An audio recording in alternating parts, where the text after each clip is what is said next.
Hey, welcome everybody to another edition of the Sober Life Podcast. Excuse me. Whoa, I'm your host, Scott Jones, and I've got my friend Joe Bryan with us today. Before we get started, I want to thank everybody for tuning in. Please remember, if you're watching this, leave comments because we check those out. We want to see what you're thinking. If there's a topic you'd like us to cover on the show, let us know. And of course, subscribe to the channel and hit the reminder so that you know when we do have events coming up.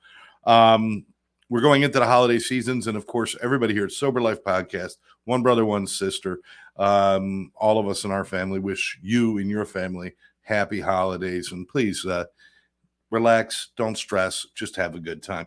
Joe, how are you, brother? Going good. I want to add one thing there, and also, if you like the guest that is talking, mention that to Scott. We would like that. Us guests. Yeah.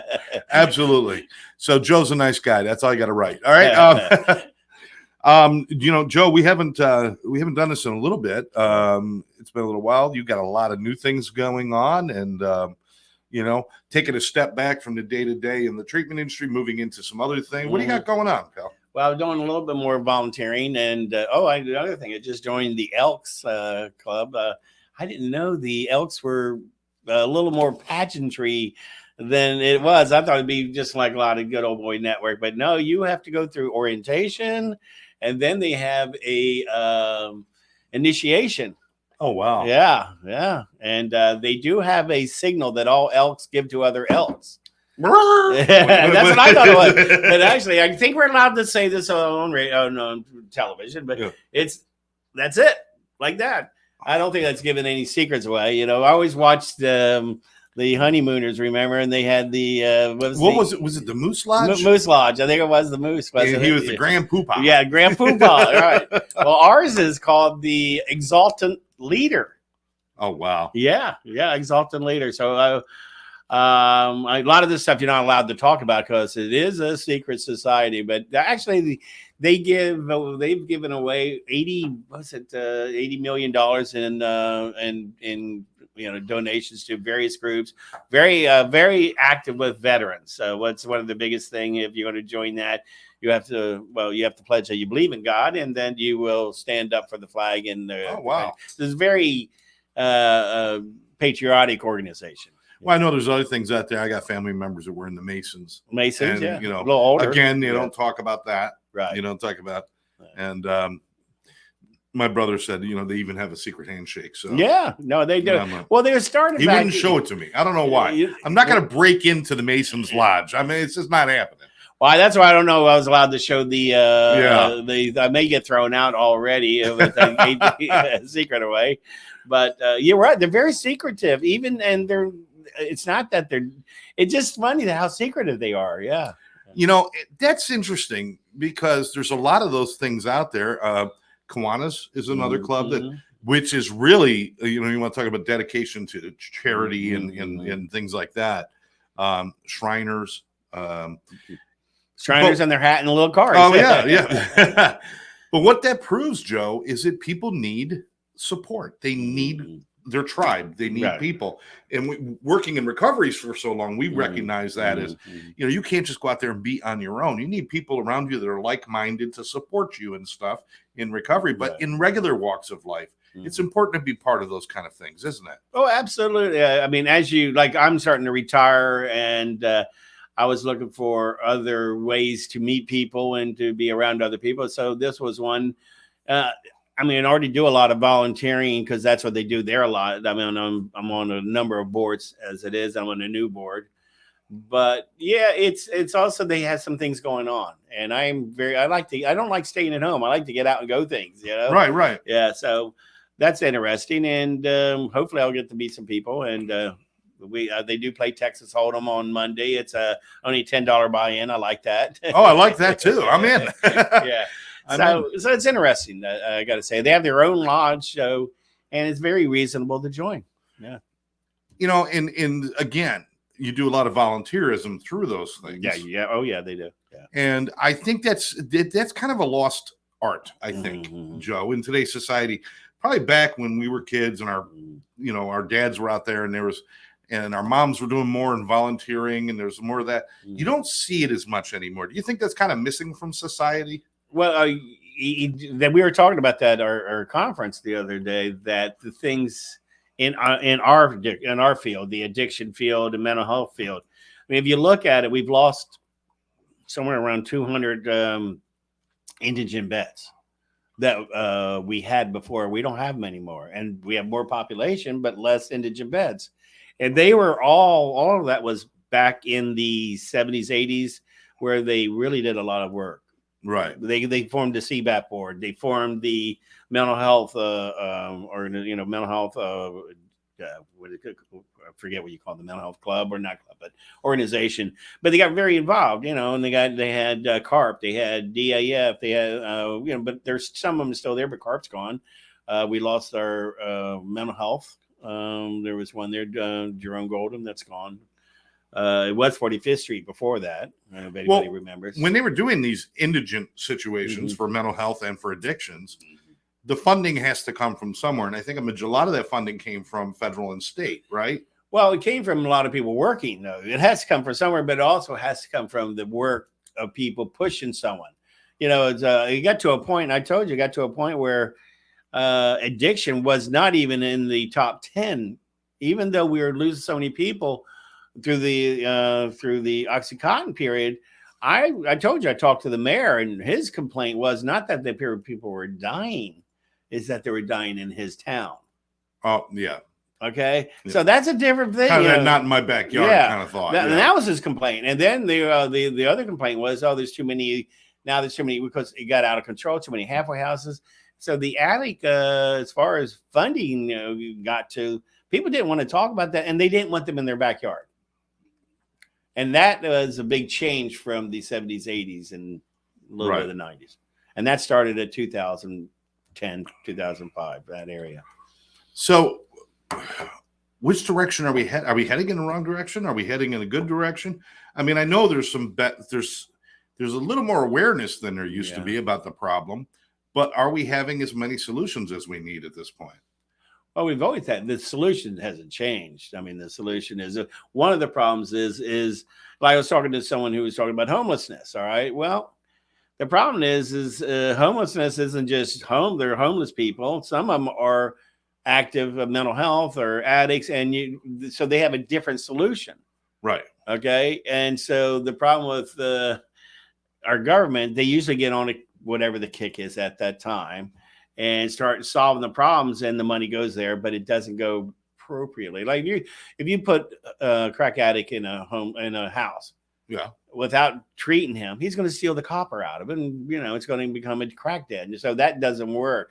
And many of the mental health don't want to be put in certain homes unless they're medicated right. So it takes a lot of, you can't just build a house and people will be happy. Right. Now there are a group of people that are actually homeless and can't make the paycheck. Now that's a different group. They need a house, and that's their answer. Well, they may need some other social services, but the main thing, they need shelter. Right. But that is probably, of the homeless, I say the percentage is questionable which one of those is in that group. And that's how you have to separate it. And they're not doing that well enough, I don't think. Do you think that there's too much of a blanket statement? Like homeless people are all addicts. They're all mental health patients. Either that or they're all homeless. But, they are homeless, but some of them, if they have an option of staying somewhere, they would rather not. Oh, they would. Oh, that's true. Yeah. That's true, too. Yeah. So, you do a lot of traveling too. Mm-hmm. You've always been kind of a traveler and stuff. Again, you're getting into kind of a semi-retirement situation, but you're still very involved in other projects and always looking to help people and do more stuff. Any plans on doing any major traveling with your little bit more of your free time? You got a little more free time than you used to? You're going to finally go to Ireland. Oh, yeah. Really? You've never been there? Never been there. My wife's been wanting to go, and I've always tried to just travel in the United States because I enjoy it. But May, I'm going to Ireland. And well, you know what? It's kind of gray and dreary and rainy here today, so that's pretty close to Ireland. I mean, that's pretty much it. And up in the morning and feel groggy. But it's not that early, but I don't sleep that well sometimes. Right. I get restless legs, so my last night wasn't too bad.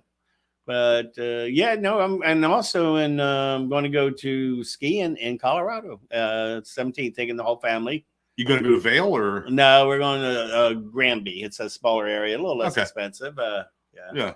But you're taking I have my 2 boys and my 2 daughters. They're going with my wife and one of my son's fiance. Oh, really? Yeah, we got a whole house full of people. Oh, that's, yeah. That's awesome. That's awesome. So I mean, just to get to know Joe a little bit, what's the favorite place you've ever been?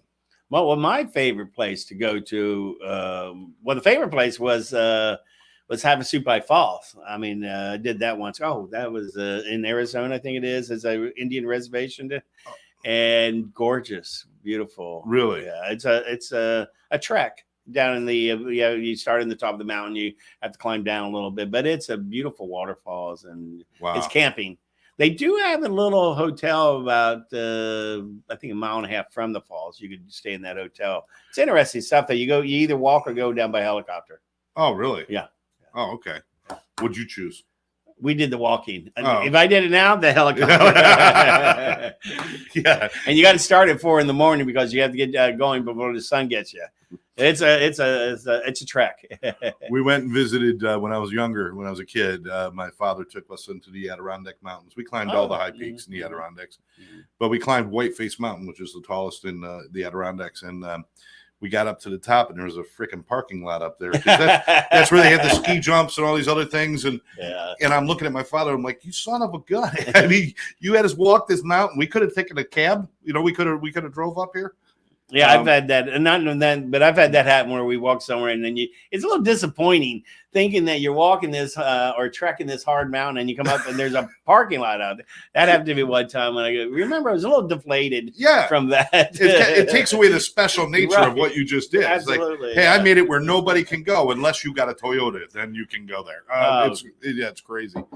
Well, that's cool. And now tell me about this mental health board that you're working with. What kind of work are they doing? Well, they're mainly working with mental health, psychiatric, and trying to help out with parity. And they got me on the board because they didn't really have anybody really that was, I guess, educated with addiction. And so I got on the board, and what I like about them, they're hard workers. They're getting things done, and they're a small group of people. And they are, I'm telling you, talking to their senators, the House, in Florida. They were up in Florida, Tallahassee, trying to get a hold of all the senators and House members and trying to get money for mental health problems. And now, are they getting money for direct care of people or to fund other programs? Fund other programs. Okay. Yeah. No, they're just in advocacy and education, and they're trying to get money to help the mental health. I mean, if you think about it, back we closed all the psychiatric hospitals back in what year? Oh, that was back a while ago. Yeah. And it has not. I think I don't think it's worked as well as they thought it was going to work. No, and the thing is like they kind of lumped them all together, and there were a lot of psychiatric hospitals that were not good, healthy situations. Right. Just like there's treatment centers that aren't healthy, just like there's car dealerships that are no good, just like any other business. The problem is they put it all together and says it's inhumane treatment, in not realizing there were a lot of good places that probably should have been funded and kept existing. So now we're kind of like, okay, well, where do all these people go? And so you guys are always looking for programs and trying to find, help. And there isn't any. Some people do need long-term care in the mental health, and they're left in society. They get into trouble. Some, and you do need some situation like that. Others just need more.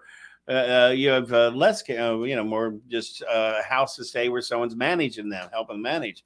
It's like nursing home. You have where at one point where you 24-hour care. You have somewhere that someone just checks in on you. So they do need levels in the mental health, and they are working on that, but they're not cheap. It's not cheap to do all that. No. And that's what this group is trying to do, is help. And there is an issue with mental health on streets. Obviously, look at San Francisco. Now, that's a drug addiction and mental health situation, but the quality of life is going down. I have heard same thing with some parts of LA. Oh, yeah. With the tents and everything. So you're involved with this, and I think that's brilliant. Mm-hmm. I know that you're kind of you're going to be helping us out with One Brother, One Sister, and That's right. helping us out on one of our boards, and Right. in doing that, we're so happy to have you. One of the other things you do is that you are still, one of the longest existing members on the EAP board for the conference. Yeah. And that's a conference that's once a year. It's usually been in October, November time. Right. We're going to move it to May. Where was it though? What's the town? Oh, Melbourne. Melbourne. Yeah, we've been going to Melbourne since I told the story before. The first conference I ever went to was that conference in Melbourne. Same hotel, right? 1980. And my father and I we had our own separate rooms because both of us snored like banshees. But the guy next to me had been in the industry like 35 years. And he looked over, he said, "Man, I know I'm getting old when my peers' sons are now starting to be involved in the businesses." Well, I've already gone through peers, sons, grandchildren in the business. And but yeah, it's a great conference. And that's why I got involved with that one, because I love Melbourne. And I love the location. And it's not one of these conferences where you go and there's thousands of people and you're overwhelmed. This is a couple hundred people get together. Great people. Great people. There's classes all day meant to educate. Right. There's plenty of opportunities to sit and network or to talk or just to reconnect. Right. And it's on the ocean. And it's on the ocean. It's a beautiful place. And we always have like the tiki socials, music. We have all the a couple of meals that we do together. But it's not expensive to go to. No, it's not, and you have fun there. And I mean, like, it's a great place to bring the family. My wife and the kids used to come because they have each room is a suite, meaning the kids go somewhere else and the separate room, and you got your own room, and there's a pool. So it's a good one for families to go to as far as the conference as well. Yeah. And when I used to go, there was a lot of people brought their children there. I haven't seen that lately, but when I first started going, my kids grew up with other kids there, and watched them grow, and I watched them grow. It's kind of interesting when you think about that. It's a great conference. If you've been in the business for a while in recovery and in addiction, alcoholism, even mental health, this is the kind of place you want to go, get some great new information, meet people. If you're new to the business, this is a perfect introductory into conferences and stuff. And it's done the right way. It's done in a way where it's not overwhelming. It's not overcrowded. It's only $99 for the 2 days. When are we doing it this year? We're going to do it in May, I believe. I have to but I know Karen is involved on helping. If you want to speak at that conference, you could always contact Scott or Karen here at this. You put the phone number out, I'm sure, don't you? Yeah, absolutely. Or you could just reach out to us on Facebook and we'll get back to you. If you want to be a part of the conference, you have, what we like to look for is new modalities in treatment. Certainly anything to do with even the business end of treatment. We certainly have people to talk about marketing and talk about utilization review and things like that. Everything. And sometimes it's just bringing new ideas together. I've walked away from almost every one we've gone to, which I've done the last several, with a new idea about something. And that's kind of the coolest part, isn't it? Right. Yeah. And if you have a topic you want to speak about, you can always contact and get involved in that area, or something you want to hear about. Yeah. But we'll be letting you know here in Sober Life Studios. We'll be putting that out for you. One Brother, One Sister will have it, and we will definitely keep you apprised. Probably get full steam working on it right after the new year. There's so much going on right now, though, Joe, with the holidays and everything. Yeah. Are you a Christmas guy? I love Christmas. I do. Unfortunately, this year, as I kind of, as I told you, I usually put out a village with this little village. Have all the houses and streets and cars and mountains, snow. I would always build all that out, and I didn't do it this year because one, I'm going on vacation. I was going to be gone for a whole week. All right. And and another is that I'm sort of in between figuring out what I'm doing as far as living. I may be moving. I lived in, but as I don't know if you're aware of, I've worked at the Beachcomber 43 years, and I'm coming to the end of my career at the Beachcomber. Yeah. So I don't know if I'm going to, so I'm in kind of a flux area there. Yeah. This kind of the semi-retired, but not retired. Right. Still looking to be helpful and do things and always, hey, you never know what's going to come down the pike. You know, you never know. But yeah, I had a feeling you were a big Christmas guy. Mm-hmm. I mean, I look around my house. I was doing a podcast last night, and the woman I was talking to, I could see in the background of her podcast, she had all of her Christmas stuff out. I haven't put up one thing. I mean, I live alone. My kids are all in the Northeast. Nobody's going to be at my house between now and New Year's. I don't expect anybody to walk through my door. Why am I going to put anything up? I've got a cat now, Joe. So if I put up a tree, for the cat. That's the hell with the cat. The cat doesn't know what Christmas is. Well, at the Beachcomber, I used to put up 3 trees. I put up 1 inside and 2 outside. Yeah. And then I would put all kinds of lights up. It was almost like Christmas vacation. That's how it felt. And after each year, I kept buying more. And finally, I had to get some help to put it up. We used to do it ourselves, but it got so much. Yeah. Anyway, I just really got into it. Then my house was right on the property, so that would be lit up, and it was just felt like you're at part of what made the Beachcomber what it was. Yeah. And was that your father? Your father started the Beachcomber, right? And then you and your brothers, they all kind of kept it going. Different phases of it. One in IOP, one here, one there. Right. But it never overstepped what it was. It never went into, we need to get a bigger place so we can get more beds and we can get more this and more that. Yeah. Why did you guys never do that? What was that on purpose? Was that because this isn't the vision? Or actually, I did do it for a little while, and I didn't really think it worked out well, and so I went back. I went up to 22 for about a year, and would have had to do some change in zoning, but it wasn't. I didn't like it at 22. And went back to 16. I don't know. I didn't even feel like going to the Beachcomber myself, and it was just. It's when you put all those, 16 people have a lot of issues. Some of them are, let's say, they may have some bipolar stuff going on. So if you put too many people together, it really is. Sometimes they feed off each other and gets really. I didn't like that. Yeah. So I'm about 6. I think 16 is a really good population, maybe 18, but anything. Can you even contemplate how these places can service 200 or 300 clients at a time? I can't. I you see people do it. I know it. I just don't see. But I just don't see how that. No, right? I don't. That's never been the style of the Bryan family, is to do that. I when I was at the Beachcomber all the time, I was there every day. I knew all the patients, and I always wanted to find out what was it. When a patient was leaving, I would ask them. What could I do better? And I always talk to my staff. What's going on that is blocking you from doing what you need to do? So I don't need people to tell me how wonderful. But it's always good to hear that. But I always want to hear people tell me something that wasn't right. And I found out. I always tell people what makes treatment centers work. It's this is what people don't understand. Everything matters. Everything. It matters. Really does. Everything. Whether you tell a patient you're going to see him in an hour and you don't do it, that matters. Something breaks, you don't fix it, that matters. Everything matters. What you drive even counts. Yeah. I mean, having people don't realize places that. To sit. Right. The food. The good food. Good food. Yeah. I mean, having good food. I mean, you can't serve everybody's favorite all the time, obviously. No. But to have good, healthy food and to take shortcuts on food, that matters. Right. Everything matters. You're right. I'm not saying you have to have the Ritz, but you want, a comfortable living. You want low stress is the biggest thing. Low stress areas where people can sit and relax. You have to have that. They have to have it. Like, men tend to, if they're a group, they have a hard group, they need to go off somewhere and just veg out. Yeah. And if you don't have that, then they come back and still having de-escalate, let's use a little bit, and they still at that high level, you can have issues in treatment center.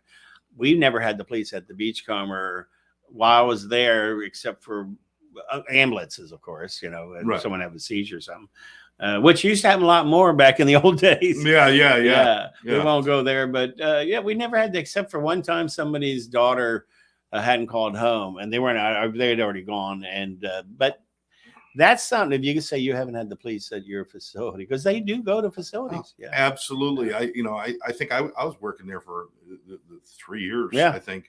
And we had one time we had to bring an ambulance over, one time in 3 years, and that I was aware of, right. And so that was really good. But the other part that seems to be missing in a lot of places that the Beachcomber had, and that you carry with you in your personality, is fun.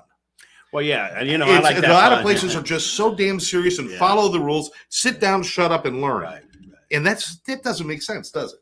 No, and you gotta have. I would like actually. I would. I think I invited you a couple of times. You and Karen.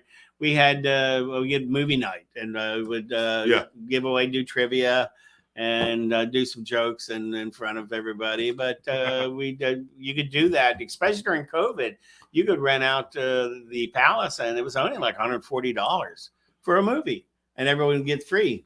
Not popcorn, but that's what killed you. The budget, budget's out the window with popcorn. But we did some of those stuff, and like with the Christmas party, I would dress up and dress up characters. People have known me to do that. I like to wear costumes and freak people out. Our anniversary, I wore the King Henry VIII outfit. I thought that got a lot of laughs.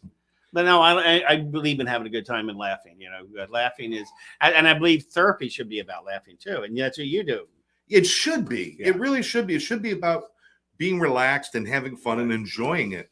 Right. Why make somebody listen? They're coming from pain and misery. Why give them more pain and misery? Well, give them a break from that by being comfortable and friendly and fun. But you can't have it all that way. That's why when I have therapists, I'd have one like you. It was more of the humor. Then you have one more like crazy people right here. One more serious. And then you have the one that if you want to call big book thumper or talks more about AA. Yeah, somebody who's very versed in the 12 steps. Right. Somebody who's versed in maybe even some things like EMDR and other services. Right. You tried to mix it up. You always had a good mixture of people. Well, you have to. My objective was to have. We have always had 5 therapists. Have 5 different therapists. From 5 different angles, if you can. Not the same. You don't want 5 of the same. You want 5 different, because everybody relates to techniques differently, and it depends where they came from their childhood.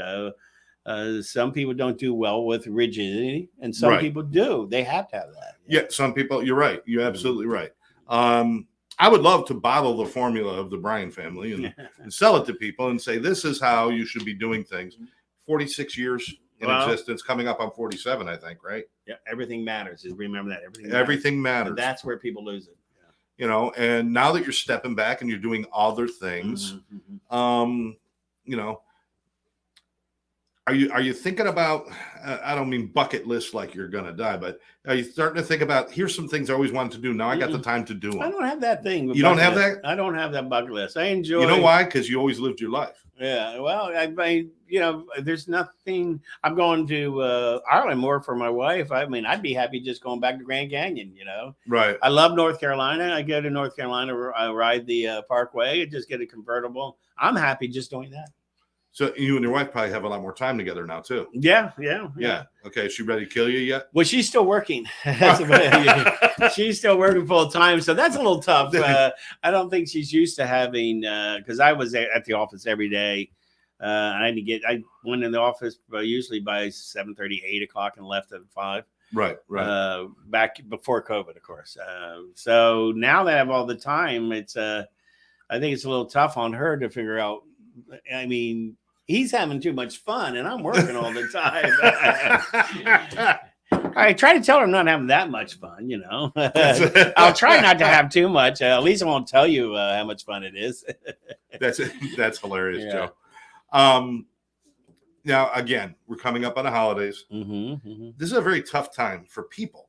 Yeah. Forget about someone with an addiction or alcoholism or mental health. Right. For people in general, this is a stressful time of year. A lot of people just get too wrapped up, too tightly wound, too worried about stuff. Yeah. I don't see you as being that kind of guy. What is your secret to not getting that way and enjoying the holidays? What is the secret to that? Well, what I think we've done is we made Christmas too much about presents, which is good, but Christmas this time is I like it's just it's lights, it's beautiful. Your family. Hopefully, you get together with your family. Which if you get along with your family, at least your immediate family, right? Oh yeah. But to get together like Thanksgiving. That's why I have my 2 favorite holidays are Thanksgiving and Christmas, because you sit down with your family and you get to talk some and you have fun. We play games. My son is really good at bringing new board games over, so we always do that. I'm into dominoes, but just sit down and have fun with your family if you can. That's the biggest gift is Yeah. that time with Right. family. Right. Not presents necessarily, but Listen, and if it's little kids, that's fine. It's easy to buy a little kid something. Oh yeah, But I the had stress comes with the older people, you know. Yes. So a lot of things, like in my family, we do a lot of, you know, once you reach about 18, after that, it's Christmas cards. Let's buy for the kids because that's where the real fun is. Right. No, when I do a couple of little gifts, that's fine, but we don't go all out. You know, you don't have to buy each other a Cuisinart every time Christmas comes around or something. Well, that's my Get something gift for the was taking skiing. Yeah, So there put you them all go. together. We all went together. They all. I mean, I'm not a skier, but I did it for them. Did you try? I used to ski. But my knees. I'm afraid of right true. now. You know. Plus, you know, carrying a little bit on the top here. Right. Yeah, so I top a lot quicker. So I don't. I actually did it mainly so we all can be together, and we'll play games every night. That's what I'm looking forward to. I'll do that. We're not too far from the hot springs. I'll go to the hot springs, but it's snow is beautiful, and but to be with the family is more what I'm looking for. Maybe that's where the focus should be. Yeah, because I'm spending time with people you love. And if you can't be with your family, now this is a lot of problems we see with people with depressions, maybe because of they have a substance abuse problem. They came down here, they got sober. Now they're not near their family for Christmas, or they're in treatment during Christmas time. Just know that the fact that you're doing the right thing is a gift to your family. Well, I should say family and friends. That is a gift to your family, right? Yeah. And friends, yeah. Because I always invite one. Actually, this Thanksgiving, my wife this Thanksgiving, my wife and the children went up to New York. So I had a bunch of my friends over. We had a blast, but we all cooked Thanksgiving dinner. We played dominoes, and I know Scott had to be there. Yeah, Scott. Of course, he had to be there. Yeah. So we had a nice time, and it's just a time to get together with friends too. I should have added that. I apologize. Because we always invited friends to. Since I was a kid, friends would be at their Thanksgiving dinner or even Christmas dinner. Yeah. That's excellent. So, take a page from Joe's book here, make it about the time, make it about family and friends. Play games, chess, dominoes, do something, cards. I'll tear it up in Monopoly, man. Yeah. I got the patience to play the full game of Monopoly. You ever meet somebody who's like, they want to do an hour of Monopoly? Yeah. That's not how you play Monopoly. You need 6-8 hours. I played some of those games, yes. When I was a kid, we played 4 or 5 games in one night. All stayed up the whole night playing. You used to do that with Pinochle too. Yeah. I just had a garage sale recently, and I put all these old games out. Board games, Trouble, Sorry, all these other games, and Trivial Pursuit, 10 different versions of Trivial Pursuit. And I put a Monopoly game out, and I'm like, well, this is hardly ever used. I just looked at the box. I'd never even looked inside. Somebody came to buy it. They opened it up. They said, where's all the freaking money? One of my kids at one point, when we never played the game. I don't think we ever pulled it out of the box, but they pulled all the money out. I have no idea what they did with it. No clue. One day I'm going to find out.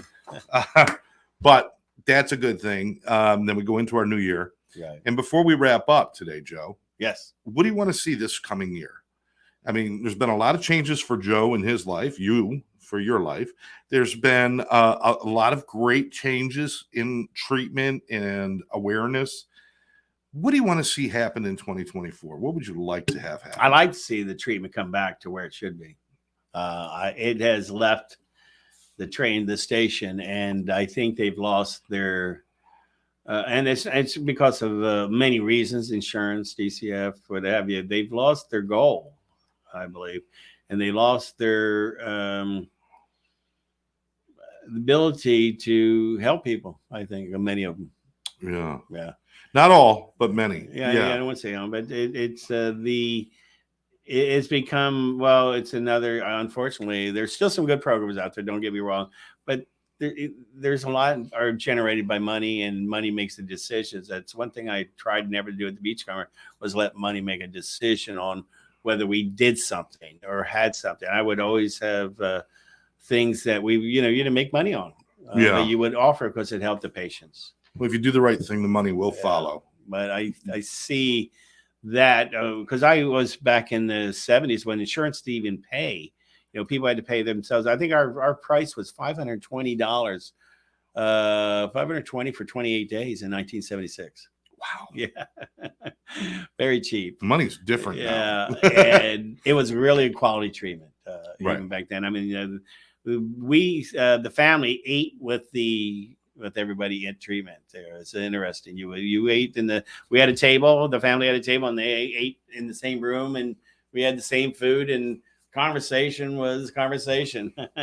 So they got to hear the conversation in family times. Although I don't remember having too many fights with the family, but it was interesting situation. I was also 1976. I was at that time 18. So Right. but it's still a strange thing to do when you've never been in that situation doing that. Yeah, Absolutely. Yeah. Well, Joe, I appreciate seeing you, brother. It's Yeah. it's good to have you. It's good to have you on board with our board and working with us at One Brother, One Sister. Mhm. And we look forward to seeing what Joe Bryan does next in 2024, man. That's why also the Elks. I was very impressed. It made me think of your One Brother, One Sister, all the work they do with veterans too, just like you guys do. And I'm very impressed with that piece. And it reminds me of you and Karen's piece with One Brother, One Sister, which we had one of the. I wish we could have kept on it at the beach. Oh, the event we had at the Beachcomber. We raised a lot of money for. We raised a lot of money. Had a lot of good people. We were able to help a lot of people. I was hoping to be the one that had it every year after that, but since I was retiring, it wasn't in my. But I wanted to be the person that did that every year. That's yeah. Well, you know what? Then we may find a new way to do it, and true. definitely we'll definitely keep you involved in all of that as well. But anyway, I want to thank everybody for taking a few moments and watching us right here on the Sober Life Podcast. My guest, Joe Bryan. I'm Scott Jones. I want to thank you for joining us. Please, if you happen to come across a first responder, police officer, firefighter, medical team, EMS, paramedic, or obviously anybody in the military, take a moment this holiday season. Thank them for their service. Drop off some cookies to your local police station or your local fire station. Let them know that they're appreciated for the work that they do.